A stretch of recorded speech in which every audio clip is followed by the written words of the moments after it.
केसरिया से मन जोगी हुआ रे, दिल झूमे देखो मतवारा हुआ रे, केसरिया से मन जोगी हुआ। हर पल मनाओ केसरी त्योहार। विमल, बोलो जुबान केसरी।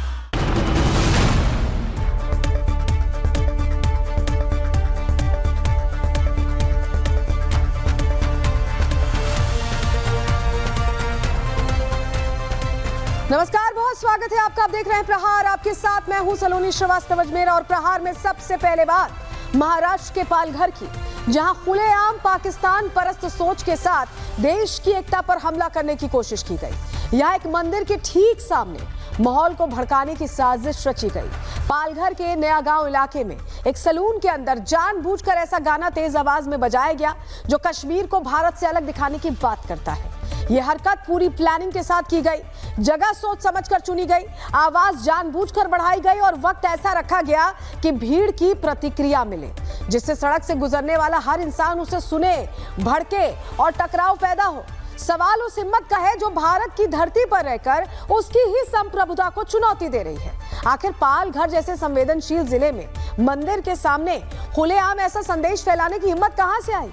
कैसे देश को चुनौती देने वाली सोच पाले कुछ पाकिस्तान प्रेमी हमारी ही जमीन पर छिपे बैठे हैं, बताने वाले हैं आज आपको। दूसरी खबर चौमू में एक्टिव योगी मॉडल की है, जहां आज सुबह प्रशासन ने सीधा बुलडोजर एक्शन लिया है। भारी पुलिस बल, ऑफिसर्स की मौजूदगी और जमीन पर उतरती सरकारी मशीनरी ने आज साफ कर दिया कि अब कोई ढील नहीं होगी। एक्शन सीधा संदेश था, क्योंकि आपको याद होगा चौमू में कुछ दिन पहले एक मस्जिद के पास विवाद खड़ा हो गया। विरोध के नाम पर भीड़ जमा हुई, हालात बिगड़े और पत्थरबाजी तक नौबत पहुंच गई। कानून व्यवस्था को खुलेआम चुनौती दी गई और उसके बाद प्रशासन ने हालात काबू में लिए, जांच कराई और जिन ढांचों को नियमों के खिलाफ पाया गया उनकी पहचान की। सरकार साफ कर रही है कि यह कार्रवाई किसी पहचान पर नहीं बल्कि कानून तोड़ने वालों पर है। इस पर भी पूरा अपडेट देंगे। तीसरी खबर इंदौर की है। साफ सफाई के मॉडल वाले शहर में सिस्टम की सबसे गंदी सच्चाई सामने आ गई है। जांच में सामने आया कि पानी में ऐसे बैक्टीरिया पाए गए जो आमतौर पर सीवर में होते हैं और जिनसे तेज उल्टी, दस्त और गंभीर बीमारी फैलती है। यानी साफ पानी के नाम पर लोगों को जहर पिलाया गया। नगर निगम और स्वास्थ्य सिस्टम दोनों कटघरे में है। ये सवाल अब और बड़ा हो गया है कि अगर महीनों से गंदा पानी सप्लाई हो रहा था तो शिकायतों पर कार्रवाई क्यों नहीं हुई? जांच पड़ताल में लगे ऑफिसर, नेता अभी बोतल बंद पानी पी रहे हैं और जनता टैंकर का इंतजार कर रही है। इस खबर पर भी पूरा अपडेट आपको देने वाले हैं, लेकिन सबसे पहले बात करेंगे पाकिस्तान परस्तों पर सख्त कार्रवाई की।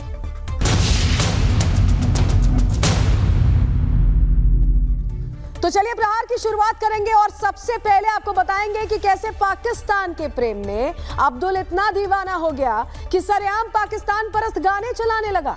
मस्जिदों से लाउड स्पीकर उतारे गए तो अब्दुल ने अपने सैलून में ही पाकिस्तान की याद में गाने बजाने शुरू कर दिए। सबसे पहले आप ये तस्वीर देखिए, जहां महाराष्ट्र में पालघर के अंदर अब्दुल की रावलपिंडी वाली दीवानगी का मीटर इतना हाई हो गया कि अब्दुल ये बात भी भूल गया कि ये जमीन भारत की है और इस भारत की जमीन पर अब्दुल गुनगुनाने लगा, कश्मीर पाकिस्तान बनेगा।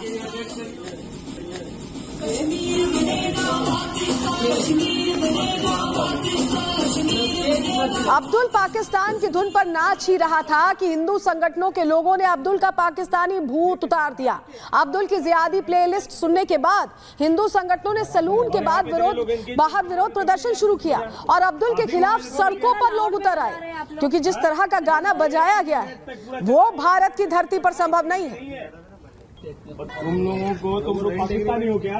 फिर पाकिस्तानी गाना क्यों बजा रहे थे? पाकिस्तानी फिर कैसे है? जानबूझ के? हमारे मोबाइल में तो कभी नहीं जानबूझ के बज गया। बराबर है। और यहाँ पे इतने लोग इनकी मोबाइल में कभी नहीं जानबूझ के बजा। आप ही मोबाइल में इतना लाउड में बजा रहे हैं आप लोग, इतना जोर से। 1 मिनट तक पूरा चला, 1 मिनट तक की रिकॉर्डिंग 1 सेकंड की नहीं है। बताइए, प्यार है पाकिस्तान से? पाकिस्तान से क्यों कर, हमें अपने देश से प्यार है, क्यों अपने देश। और देखिए इस पूरे हंगामे के बाद अब्दुल का भूत कैसे उतरा है, आप इस तस्वीर में देखिए, जहां पालघर पुलिस ने अब्दुल को उसी के सैलून से गिरफ्तार कर लिया है। भारत की अखंडता से खिलवाड़ करने की कोशिश में अब अब्दुल का कैसा इलाज होगा, तस्वीर आपको दिखाएंगे, लेकिन उससे पहले पालघर में बने इस पाकिस्तान प्रेमी सैलून का सीक्रेट क्या है, आप ग्राउंड से रिपोर्ट देखिए।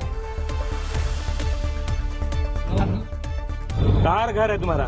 आजमगढ़। पालघर जिले के नयगांव में कश्मीर बनेगा पाकिस्तान के गाने बजाने के बाद काफी बवाल हुआ है। यही दुकान है, यही सैलून की दुकान है जहां पर अब्दुल रहमान नाम का जो शख्स था यहाँ पर गाना बजा रहा था कि कश्मीर बनेगा पाकिस्तान, भारत खिलाफ यहाँ पर गाने बजाए जा रहे थे। जिसके बाद यहाँ पे हिंदू संगठन के लोग पहुंचे और वीडियो वायरल होने के बाद यहाँ पर हिंदू संगठन पुलिस के साथ पहुंचे और जो आरोपी है अब्दुल रहमान को पुलिस के हवाले दिया है। एक्शन होना चाहिए, योगी मॉडल चलना चाहिए, बुलडोजर चलना चाहिए। जिहादियों को देने वाले लोगों को कान खोलकर सुन लो, आपको घरों को तोड़ना ही है, क्योंकि आपने एक जिहादी को यहाँ पनाह दिया था। जब इनका मोबाइल हमने चेक किया तो उसमें मालूम पड़ा कि कम से कम 9-10 महिलाओं के, उसमें शादीशुदा महिलाओं को चैट मिले हैं, वीडियो कॉल मिला है, हर एक चीज मिला है उसके अंदर।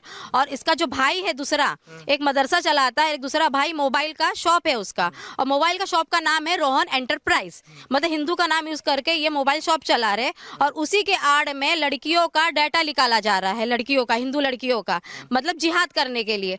और इतना ही नहीं, ये पूरे एरिया में जैसे छांगुर जैसे लोग हैं ना, यूपी में मिला है, ये पूरे भारत में छांगुर जैसे लोग इनको सपोर्ट करते हैं, फंडिंग देते हैं और हमारे हिंदुओं को टारगेट करने के लिए।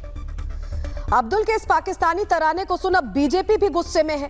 भाईजान की इस हरकत से नाराज बीजेपी नेता नितेश राणे का कहना है कि अब्दुल के इलाज के लिए देवा भाव का बुलडोजर तैयार है। सुनिए। हमारे इस हिंदू राष्ट्र में रह के, हमारे इस हिंदू भूमि मुंबई में रह के कश्मीर बनेगा पाकिस्तान के गाने बजाने की जुर्रत और हिम्मत अगर ये जिहादी कर रहे होंगे और इनको लगता होगा कि इनका पाकिस्तान में बैठा हुआ अब्बा इनको बचाएगा, तो फिर इनको फिर देवा भाव के बुलडोजर के दर्शन देने ही पड़ेंगे। अब देखिए, पालघर में छिपकर पाकिस्तानी धुन पर नाचने वाले अब्दुल को पूरी कहानी उसकी क्या है, आपको चलिए ग्राफिक के जरिए फटाफट पूरी डिटेल इस पर दे देते हैं। आपको बताते हैं, मुंबई से सटे नयागांव में अब्दुल का सलून है। आप सलून की तस्वीर यहां देख रहे हैं और यहां अब्दुल सलून में देश विरोधी गाने बजा रहा था। गाने के बोल थे कि कश्मीर बनेगा पाकिस्तान। अब्दुल गाना बजाते हुए भूल गया कि ये भारत है। सब इंस्पेक्टर पंकज खिलजे पेट्रोलिंग कर रहे थे उस दौरान, जिस दौरान ये गाना बज रहा था। रोहान हेयर कटिंग सैलून में उन्होंने ये आवाज सुनी और सुनकर वो चौंक गए। आवाज सुनकर वो तत्काल सैलून के अंदर पहुंचे। जब अंदर पहुंचे तो ये गाना बज रहा था। पुलिस को सैलून के अंदर 2 लोग गाना बजाते हुए मिले। वहां पर पालघर का अब्दुल रहमान मोबाइल से, अपने मोबाइल फोन से ये गाना बजा रहा था। कुछ ही देर में हिंदू संगठन के लोग मौके पर पहुंचे। अब्दुल के पाकिस्तानी प्रेम का भूत तुरंत उतर गया जब उससे सवाल जवाब किया गया, जिसके बाद पुलिस ने मामले में एफआईआर अब दर्ज कर ली है। आरोपी अब्दुल को गिरफ्तार भी कर लिया गया है। लेकिन इस मामले में बाबा की डिमांड भी हो रही है, क्योंकि अब्दुल का मूल निवास यूपी के आजमगढ़ का है। ऐसे में बाबा भी लॉन्ग डिस्टेंस कार्रवाई कर सकते हैं, ऐसा लग रहा है, क्योंकि बुलडोजर मॉडल तो फेमस है और ऐसे में हो सकता है कि इस लिहाज से भी कार्रवाई की जाए। लेकिन जरा आपको बताएं कि जो लोग पाकिस्तान परस्त सोच वाले यहां भारत में हैं, वो ये जान लें कि क्या हालत है पाकिस्तान की, किस तरह की स्थिति में। आप ये तस्वीर देखिए, ये सड़क पर बड़े बड़े गड्ढे जो है ना, ये पाकिस्तान की सच्चाई बताने के लिए काफी है। क्योंकि आप देखिए, लोग दनादन इसमें गिर रहे हैं और ये 1947 के दौर में आज भी पाकिस्तान कैसे जी रहा है आप इस तस्वीर में देखिए। क्योंकि पाकिस्तान की तो हालत खस्ता, ये सभी जानते हैं। रोटी, खाने पीने, हर चीज के लाले, ये देखिए बाइक समेत अंदर चले गए। जैसा भारत ने छोड़ा था उससे भी बुरे दौर में है और इतनी बुरी हालत है कि कैसे लोग सरे राह गिर रहे हैं। आप तस्वीर में देखिए, आप देखिए और समझिए। जो लोग पाकिस्तानी सोच वाले यहाँ इस धरती पर, भारत की धरती पर छिपे बैठे, वो ये तस्वीरें देख लें। ना सड़कें हैं, ना विकास है, ना खाने पीने को कुछ है, आपस में लड़ाई अलग छिड़ी रहती है। बस आवाम जमीन के अंदर धंस रही है, हुक्मरान आराम से बैठे। ऐसे पाकिस्तान जाना है तो चले जाना चाहिए ऐसे लोगों को। अब्दुल पाकिस्तान जाने के लिए बेताब है, तो वहीं पाकिस्तान के आवाम के बीच भारत जाने की होड़ लगी हुई है। आपको विश्वास नहीं होता तो हम बताते हैं, लाहौर की सड़क पर भारत जाने के लिए गदर करते हुए पाकिस्तानियों का एक वीडियो आपको दिखाते हैं, सुनिए आप। हमारा दुश्मन मुल्क है, तुम इंडिया का सिफारिश कर रहे हैं, तेरे बाप को मरवाया, तुम्हारा तुमसे कैसे लड़ाई किया। 72 में देखो बात में नहीं, शिकस्त हमने दिया, पठानों ने दिया। आपको भी शिकस्त दिया, आपको भी शिकस्त दिया, आपको भी शिकस्त दिया। तेरे चोर है, तेरे वजीर आजम चोर है, तू चोर है, तेरा बच्चा चोर है, तेरे बीवी चोर है, सब चोर है। तू किधर है? मेरी बात सुने। इंडिया से सारा मुल्क पर तबाह बर्बाद। चोर है, तेरे सब कुछ चोर है।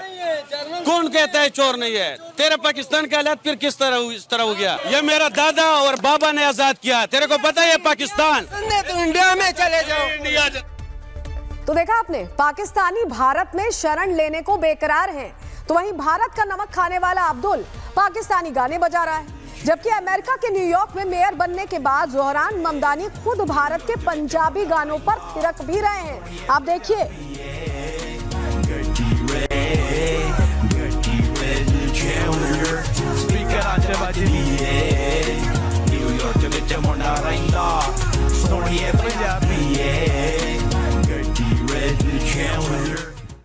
लेकिन मौलाना इस बात से भी नाराज हैं। अब्दुल पाकिस्तानी गीतों को बजाकर परम आनंद लेने की जुगाड़ में था, तो वहीं कट्टरपंथी मौलाना इस बात पर भी अब भड़क गए हैं। मौलाना का गुस्सा इस बात पर नहीं फूटा कि भारत के अंदर कंगालिस्तान का गाना क्यों बजाया, बल्कि मौलाना इस बात से भड़के हैं कि मुसलमान के लिए गाना बजाना ही हराम है और अब्दुल ने जो किया वो गलत है। उनका एंगल ही अलग है। आप सुनिए। जिस नशीद में हल्का हल्का सा म्यूजिक आता है उसे सुनना जायज़ है क्या? देखिए, म्यूजिक हल्का हो या ज़्यादा हो, भारी हो, तेज़ हो, इससे फ़र्क नहीं पड़ता। जो चीज़ शरीयत में हराम है वो हराम है। म्यूज़िकल इंस्ट्रूमेंट्स का इस्तेमाल करना या म्यूज़िक को सुनना ये शरअन जायज़ नहीं है। अब चाहे वो म्यूज़िक नशीद में इस्तेमाल किया जाए या नात में इस्तेमाल किया जाए या किसी चीज़ में भी इस्तेमाल किया जाए, वो जायज़ नहीं है। हाँ, ऐसे वोकल्स जो साफ समझ में आए कि वो वोकल्स हैं, म्यूज़िक नहीं है, म्यूजिकल इंस्ट्रूमेंट्स को इस्तेमाल करके वो आवाज़ नहीं निकाली गई है, उन्हें इस्तेमाल करने की इजाज़त है, वो उसकी गुंजाइश है। बाकी म्यूजिकल इंस्ट्रूमेंट्स को इस्तेमाल करके जो म्यूज़िक बनता है उसको इस्तेमाल करना ये दुरुस्त नहीं है। अब देखिए, मौलाना की ऐसी बातों को सुनकर उत्तर प्रदेश में खुर्शीद भड़क गया है। दरअसल मेरठ में खुर्शीद की पत्नी इरम सोशल मीडिया पर यूट्यूबर शादाब ज़काती, आपको याद होगा, उनकी रील्स बना रही थी उनके साथ। लेकिन अब मौलाना का ज्ञान सुनने के बाद खुर्शीद सीधा मेरठ थाने पहुंच गया और आरोप लगाया कि शादाब ज़काती उनकी पत्नी के साथ लगातार रील्स बना रहे हैं, जो कि दीन के हिसाब से ठीक नहीं है। इसके जवाब में इरम का कहना है कि वो पैसा कमाने के लिए रील्स बनाती हैं, जिससे खुर्शीद के लिए बिरयानी का इंतजाम होता है। आप सोचिए।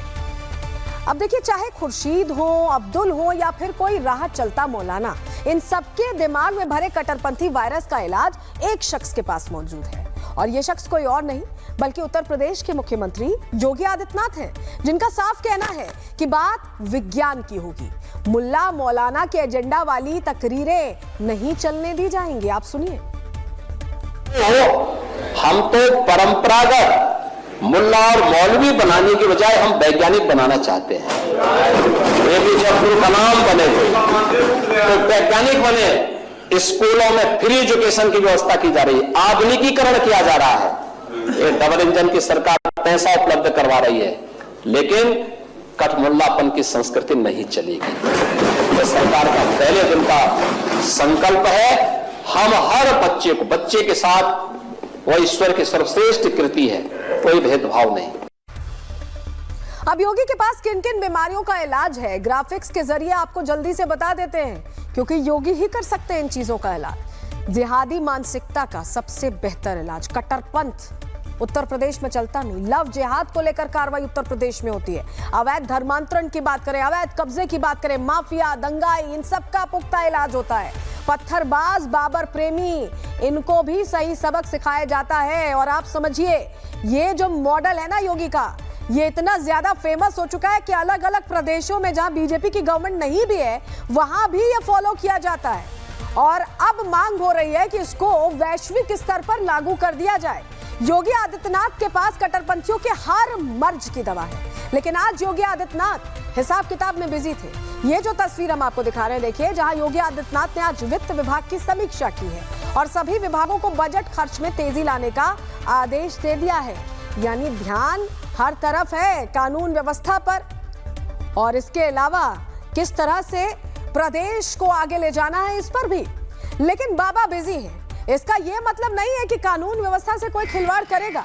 ये जो तस्वीर आपको हम दिखा रहे हैं, लखनऊ के अंदर आज बाबा का बुलडोजर बिल्कुल फ्री अंदाज में नजर आया। जहां अवैध अतिक्रमण दिखा, बुलडोजर ने गिराकर सपाट कर दिया, समतल कर दिया। आप देखिए,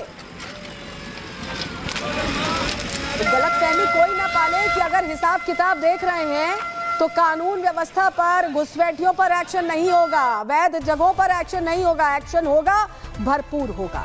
लखनऊ की जमीन को माफिया की मुट्ठी से मुक्त कराने के लिए आज बुलडोजर ने कैसे एक्शन लिया है, ग्राउंड से रिपोर्ट आपको दिखाते हैं। आप देखिए कि यहाँ पर किस तरह का माहौल है। देखिए यहाँ पर तो रेलवे पुलिस खुद यहाँ पर मौजूद है, रेलवे के यहाँ पर अधिकारी भी मौजूद हैं। वंदे भारत स्पेशल ट्रेन अभी यहीं से निकली है। दोनों ओर यहाँ पर अवैध रूप से लोग रह रहे हैं। तो ये निराला नगर क्रॉसिंग का एरिया है। पूरी तरह से लोग यहाँ पर कब्जा बनाए हुए थे, झुग्गी झोपड़ी रखे हुए थे और झुग्गी झोपड़ी के बीच में से ट्रेन निकलती थी, जिसको आज पुलिस प्रशासन पूरी तरह से खाली कराने में लगा हुआ है। तो देखिए, लखनऊ में बाबा का बुलडोजर इत्मीनान से अपनी जिम्मेदारी निभा रहा है, तो वहीं जमीन पर योगी फोर्स भी शांत नहीं बैठी है। संभल की जामा मस्जिद के बगल में कब्रिस्तान की भूमि पर पैमाइश के बाद अब योगी फोर्स ने एक और एक्शन लिया है और प्रशासन ने 22 मकान और दुकानदारों को नोटिस थमा दिए हैं। और अगर नोटिस का जवाब नहीं दिया गया तो जवाब देने के लिए बुलडोजर आएगा, ये तय है।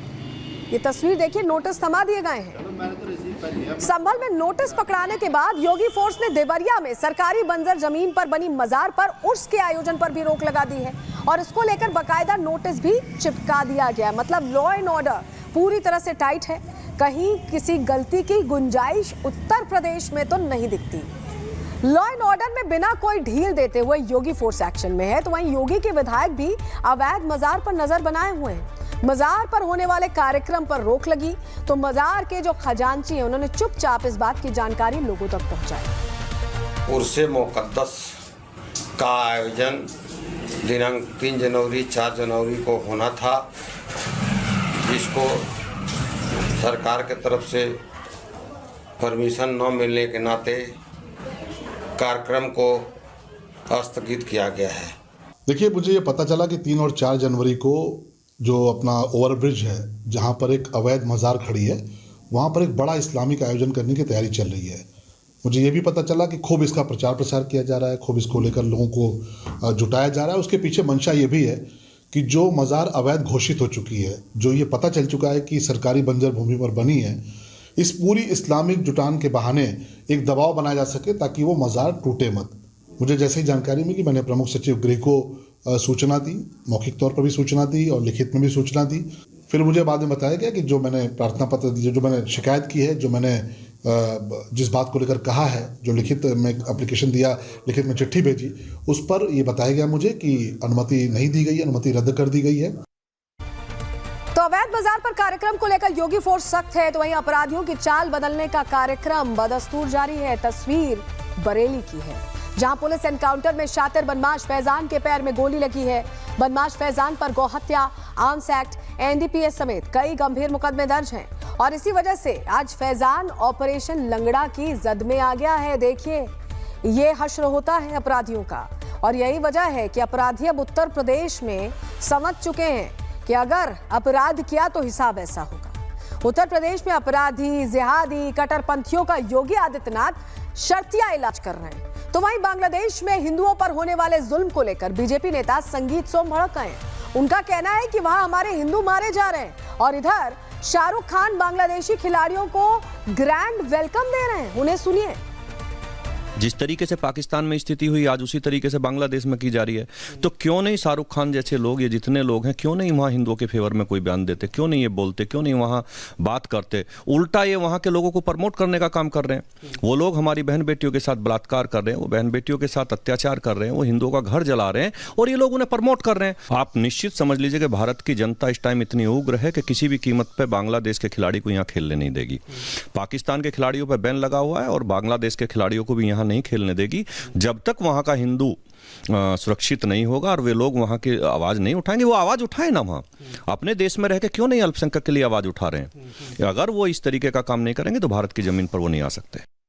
देखिए, साधु संत और संगीत सोम शाहरुख खान पर भड़के हुए हैं, तो दूसरी तरफ मौलानाओं की पूरी टोली शाहरुख खान के बचाव में उतर आई है। शाहरुख के बचाव में कैसे बांग्लादेश को क्लीन चिट दी जा रही है, आप सुनिए। सोम जी को सोचना चाहिए कि बांग्लादेश में जो अल्पसंख्यकों पर हमले हो रहे हैं, इस पर भारत का मुसलमान चिंतित है। अब ऐसी सूरत में शाहरुख खान अगर वहां पर क्रिकेटर से अगर कोई मुआहिदा करते हैं तो ये गद्दारी नहीं है। अगर हाँ उन्होंने ये कहा होता कि अल्पसंख्यकों के साथ जो कुछ हो रहा है वो दुरुस्त है, तो गद्दार कहना चाहिए, आतंकवादी कहना चाहिए। तो भी नफरत और आतंकवादी घातक हमले हो रहे हैं, यानी छुपकर मुसलमानों को टारगेट किया जा रहा है, मारा जा रहा है, इस पर कोई बात नहीं करता। बांग्लादेश ठीक है, निंदा करो, अच्छी बात है, इंसानियत के नाते कोई कहीं भी मरता है, हमें उसकी निंदा करनी चाहिए। लेकिन मेरे घर में आग लगी है, हमारा घर जल रहा है, हम नफरत से कुड़ रहे हैं, उस पर कोई बात नहीं कर रहा है। इसलिए बांग्लादेश जाए भाड़ में। बांग्लादेश के अंदर जो हमारे हिंदू माइनॉरिटी के ऊपर अत्याचार हो रहा है, मैं इसकी कड़ी निंदा करता हूं, कंडेम करता हूं। किसी को भी कायदा कानून अपने हाथ में लेने का अधिकार नहीं है। पर वहीं पर आप देखिए हमारे भारत देश के अंदर भी इस तरह से मुस्लिम माइनॉरिटी के ऊपर अत्याचार होता है। कभी JSR के नाम के ऊपर मॉब लिंचिंग कर दी जाती है, तो कभी गाय के झूठा इल्जाम लगाकर उसको मार दिया जाता है, पर तब कोई कंडेम नहीं करता। कंडेम होना चाहिए।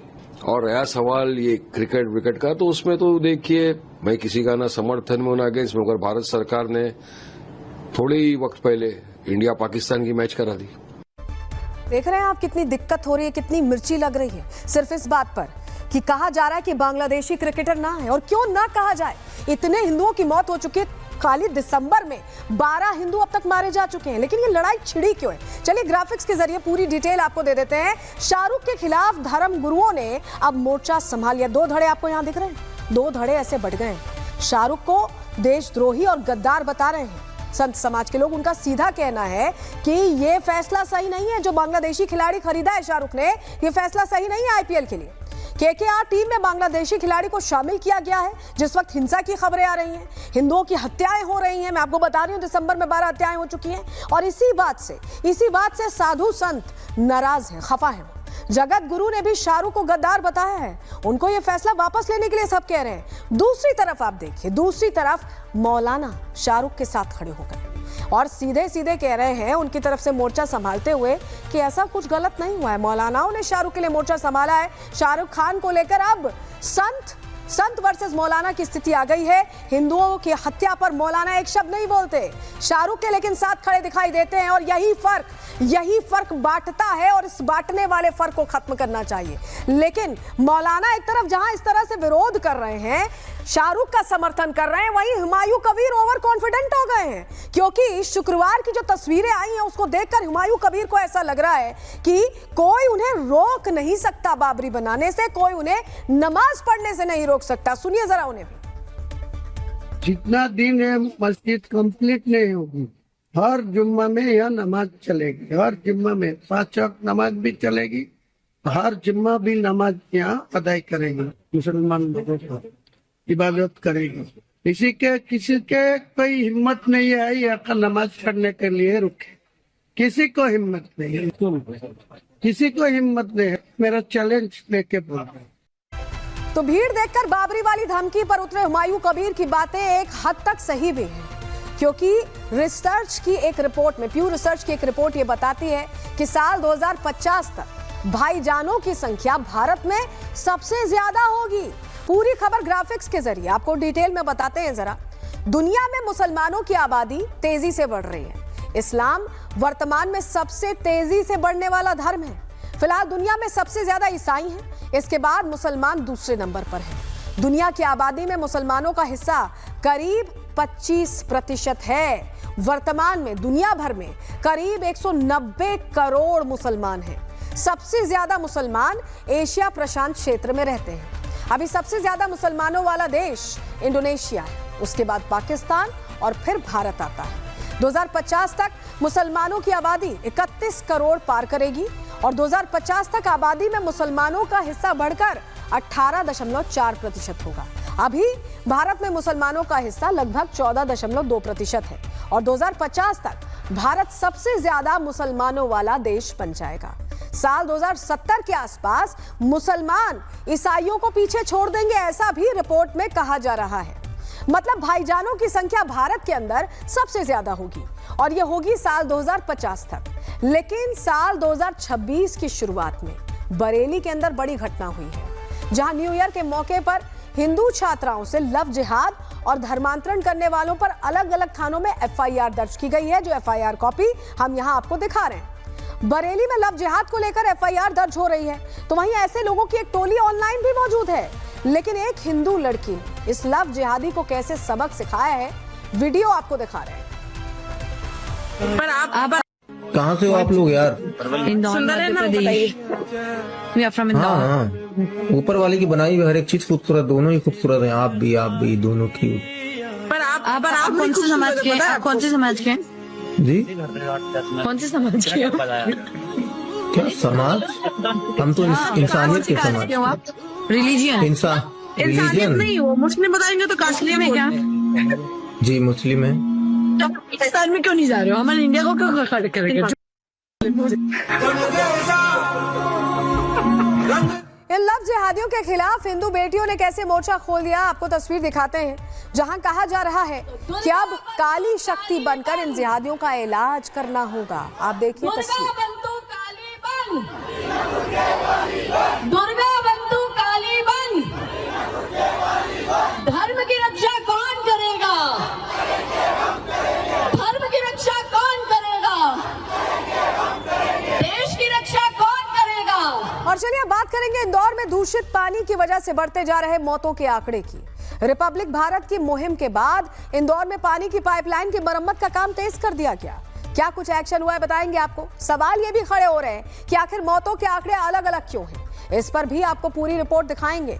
लेकिन चलिए सबसे पहले आप देखिए कैसे आनन फानन में ये देखिए इस पाइपलाइन की मरम्मत का काम चल रहा है, जहां की लीकेज की समस्या सामने आई। देखिए दूषित पानी की वजह से 1500 लोगों की हालत खराब होने के बाद प्रशासन क्या एक्शन ले रहा है, आप तस्वीर देख रहे हैं। वहीं से हमारे सहयोगी की रिपोर्ट भी आपको दिखाते हैं। यहाँ पर अभी फिर से लीकेज है, ज़रा जूम करके देखना वहाँ पे। और वहाँ पर जहाँ ज्वाइंट है वहाँ से लगातार पानी रिस रहा है, यानी कि आसपास के जो पानी है, जो भी बैक्टीरिया होंगे, चाहे जो भी चीज़ें, वो इस पानी में आके मिलेंगे, जो मेन सप्लाई पाइप है। और ये लगातार लगभग आधे घंटे से कोशिश कर रहे हैं ताकि इसको टाइट कर सकें, लेकिन जो लीकेज है वो ख़त्म नहीं हो रहा है। ये लीकेज क्यों हो रहा है? तो जाने से सर हो जाएगा, तो हो जाएगा तो ये कैसे, कब तक ठीक होगा? आज हो जाएगा ना, हो जाएगा। लेकिन क्या करना होगा इसके लिए? पाइप दूसरा बदल देंगे सर अपन। फिर से पाइप बदलेंगे तो ये तो लंबा चलता रहेगा। तो नहीं आज हो जाएगा। नहीं हो जाएगा, हो जाएगा, हो जाएगा। क्या पकड़ा आपने, कहाँ से लीकेज क्यों है? ये जॉइंट से ही दिख रहा है। जॉइंट से लीकेज है। वो जॉइंट ठीक है? हाँ हल्का सा आ रहा है, तो उसमें भी आ रहा है, हल्का सा आ रहा है सर। तो देखा आपने, इतना वक्त हो गया, इतने लोगों की जान चली गई, 14 लोगों की मौतें हुई हैं, आंकड़ों को लेकर कंफ्यूज हैं और अभी भी रिसाव हो रहा है। ये आज की ताजा रिपोर्ट है। जिन्होंने अपनों को खोया है उन्हें सुनिए, उनको सुनना चाहिए। मध्य प्रदेश सरकार के तमाम लोगों को सुनवा रहे हैं। मेरी पत्नी थी गीता ध्रुवकर। हाँ, ये पानी पीने से सहन नहीं हुआ उनको, और मैं तो पानी उबाल के पीता था, तो मेरे को कुछ ज़्यादा फर्क नहीं पड़ा। इनको ज़्यादा फर्क पड़ गया। डॉक्टरों का कहना है कि तुम्हारे कहने से हम नहीं चलेंगे, हम हमारे हिसाब से चलेंगे। तो ऐसे अम्बा वालों ने भी अपने मन की करी, ऐसे अरविंदो वालों ने भी अपने मन की करी, और हमको कुछ बात नहीं करने दी हमारे पेशेंट से। उनको उल्टी दस्त लगी थी। अब एक दिन में 50 चक्कर वो दस्त चले गए थे। उसके बाद में उल्टी भी कम से कम नहीं करके 60-65 चक्कर हो चुकी थी। शासन प्रशासन ने कोई मदद नहीं करी मेरे साथ में। उल्टी दस्त, फिर सांस की प्रॉब्लम भी उखड़ गई उनकी और बढ़ती चली गई, मल्टी आर्गन फेल हो गए आज। देखिए इंदौर में जो जन संहार हुआ, लोगों की मौतें हुई, इसकी रिपोर्ट भी सामने आ गई है। ये सच जो हम आपको बताने जा रहे हैं, इसे सुनकर आपके होश उड़ जाएंगे, क्योंकि जांच में ये पाया गया है कि नर्मदा जल की पाइपलाइन से आ रहे पानी में खतरनाक बैक्टीरिया थे। क्या है रिपोर्ट में, चलिए आपको ग्राफिक्स के जरिए बताते हैं। तो इंदौर में नर्मदा के पानी की पाइपलाइन की जांच की रिपोर्ट के लिए 80 सैंपल लिए गए थे और इनकी जो रिपोर्ट्स आई हैं उसके मुताबिक उस पानी में कई हानिकारक बैक्टीरिया थे। जांच में सामने आया कि पानी में फीकल कोलिफॉर्म, ई कोलाई और क्लेसबेला जैसे बैक्टीरिया पाए गए हैं। इन्हीं बैक्टीरिया की वजह से लोगों को उल्टी और दस्त की शिकायत हुई। दावा किया जा रहा है कि कुछ सैंपल्स में विब्रियो कोलेरी जैसे तत्व भी मिले हैं। ये बैक्टीरिया हैजा की बीमारी का प्रमुख कारण होता है, जिसका नाम मैंने भी आपको बताया। और अभी तो ये शुरुआती जांच है, पूरी रिपोर्ट आने पर कई और चौंकाने वाले खुलासे हो सकते हैं। देखिए क्या परोसा जा रहा था, क्या दिया जा रहा था लोगों को वहां पर, जहर कह सकते हैं इसे। और इसकी सबसे बड़ी वजह मानी जा रही है पानी की पाइपलाइन में ड्रेनेज का पानी मिलना।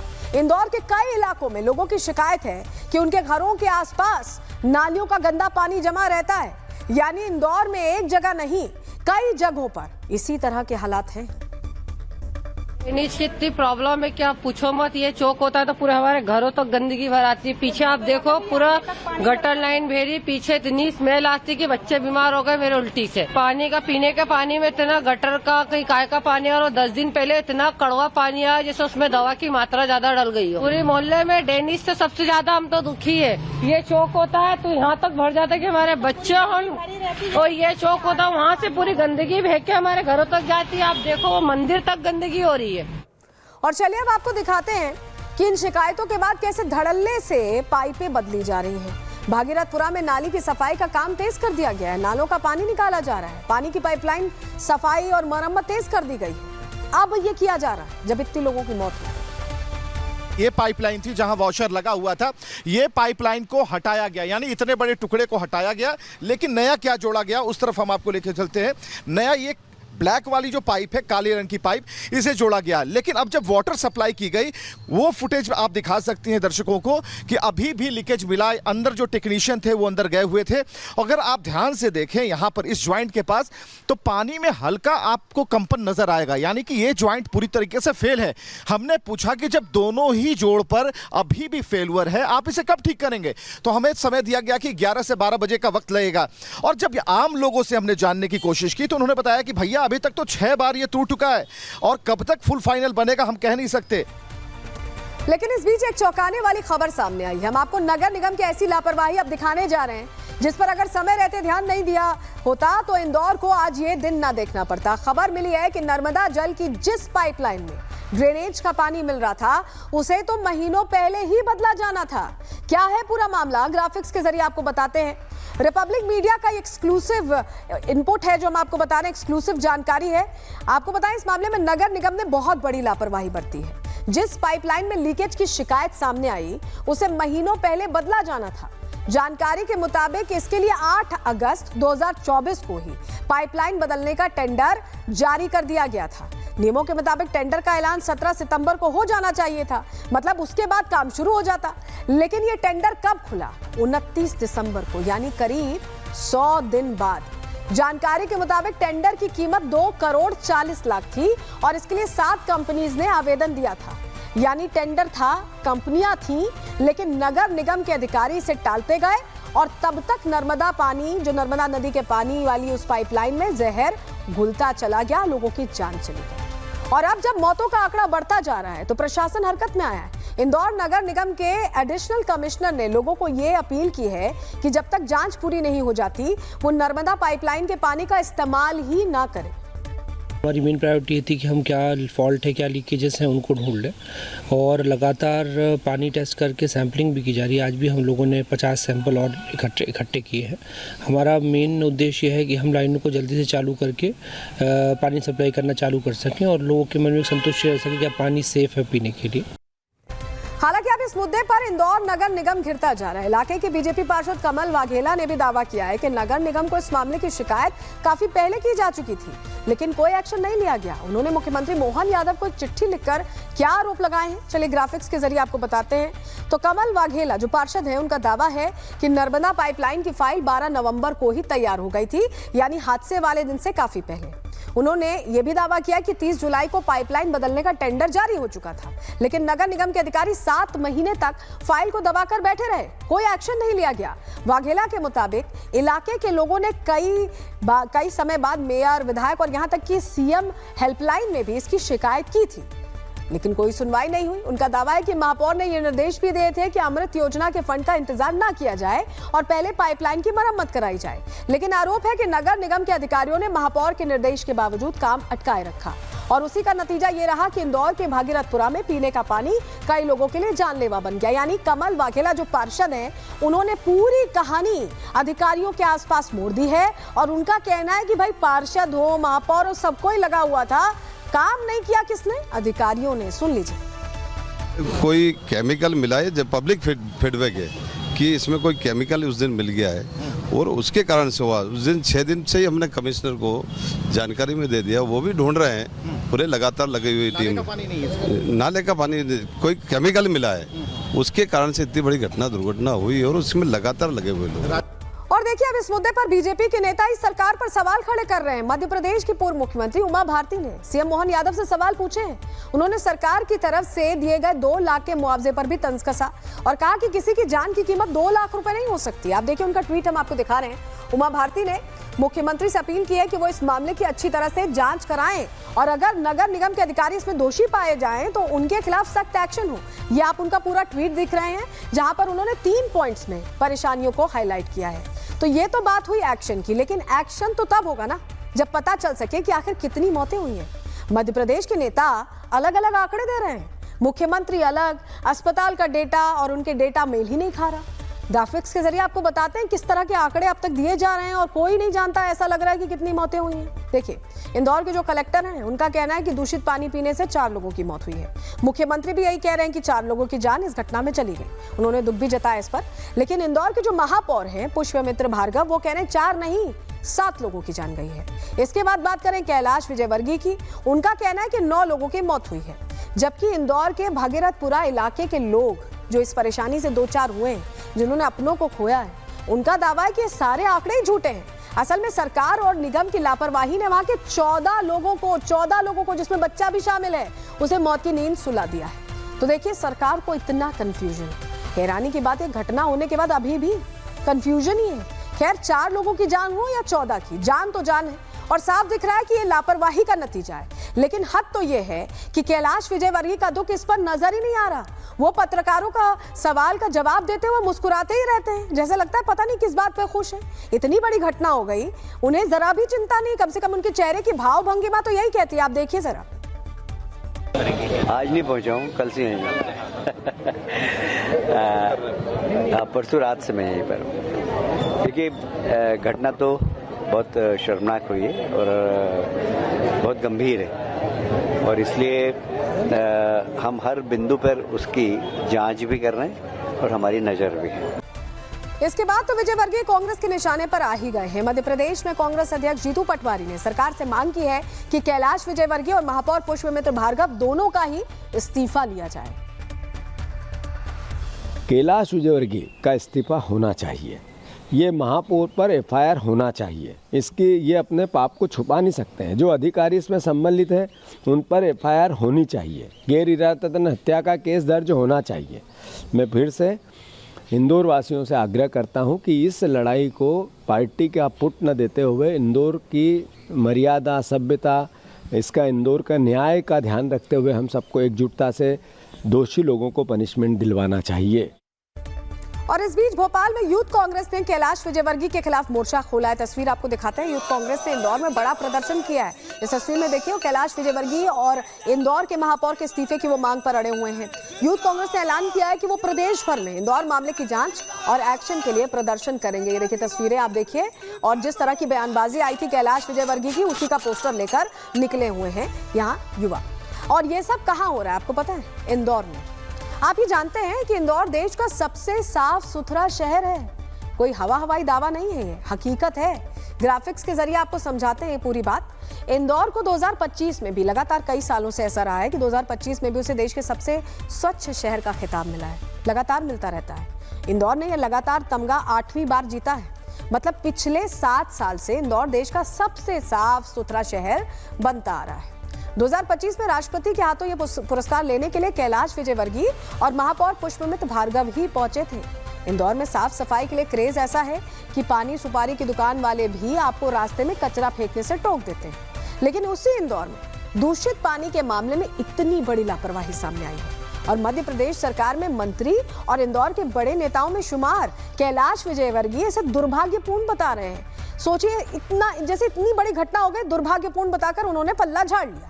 लेकिन देखिए एक तस्वीर, ये भी हम आपको दिखाने जा रहे हैं। तस्वीर आपके सामने रख रहे हैं। देखिए, इसी दूषित पानी के मुद्दे पर मुख्यमंत्री और कैलाश विजयवर्गीय के बीच जो मीटिंग हुई है, उसमें टेबल पर पानी की बोतलें रखी हुई हैं।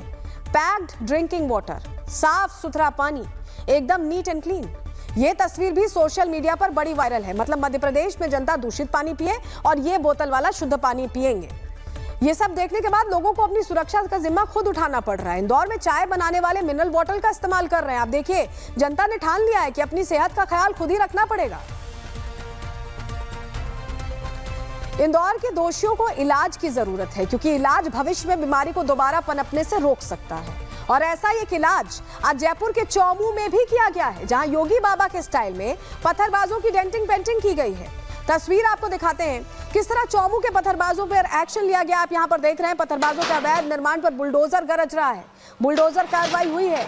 आप देखिए, जो अवैध निर्माण अतिक्रमण करके बनाया गया उसको ध्वस्त किया गया। और ये वही पत्थरबाज हैं जो लॉ एंड ऑर्डर को अपनी मुट्ठी में समझ रहे थे, लेकिन आज भजन लाल सरकार ने अपनी मुट्ठी खोल दी है। और फिर तस्वीर क्या है, पूरे राजस्थान में ये तस्वीर वायरल हो रही है। पहले पत्थरबाजी जिन्होंने की थी उनका हिसाब हो रहा है। चौमू में जो एक्शन हुआ, किस तरह जयपुर वासियों को योगी बाबा की याद दिला रहा है, ग्राफिक्स के जरिए आपको बता देते हैं। चौमू मामले में एक्शन मोड में भजन लाल सरकार दिखाई दे रही है। पत्थरबाजों पर सबसे बड़ी कार्रवाई हुई है। आरोपियों को इलाज करने के लिए बुलडोजर पहुंच गया। अवैध अतिक्रमण पर बुलडोजर चलाया गया है। मस्जिद के बाहर पत्थर हटाने पर आपको याद होगा विवाद हुआ था, जिसके बाद आरोपियों ने पत्थरबाजी भी की थी। पुलिस ने 110 से ज्यादा लोगों को तब हिरासत में लिया और अब इन पत्थरबाजों पर योगी स्टाइल में एक्शन हुआ है। आरोपियों के ठिकानों को योगी अंदाज में ध्वस्त कर दिया गया है। रिपोर्ट देखिए।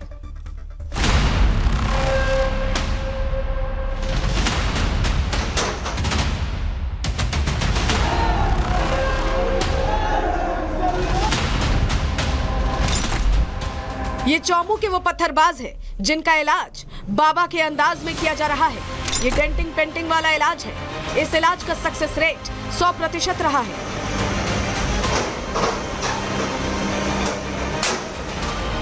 क्योंकि जब जब पत्थरबाजी वाली मानसिकता की लगाम ढीली पड़ती है, बाबा याद दिलाकर कमिटमेंट के साथ एक्शन लेते हैं। अब इस एक्शन स्टाइल की झलक चौमू में दिखी। वो चौमू जहां पत्थरबाजों की भीड़ ने कानून व्यवस्था के साथ भद्दा मजाक करने की कोशिश की, लेकिन आज उनकी कोशिशों के इसी टापू पर बुलडोजर विजिट पर आया है। बुलडोजर के दर्शन दे पत्थरबाजों को मिर्गी आना तय है।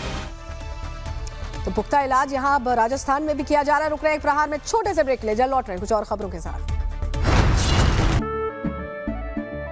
केसरिया से मन जोगी हुआ रे, दिल झूमे देखो मतवारा हुआ रे। केसरिया से मन जोगी हुआ। हर पल मनाओ केसरी त्योहार। विमल, बोलो जुबान केसरी।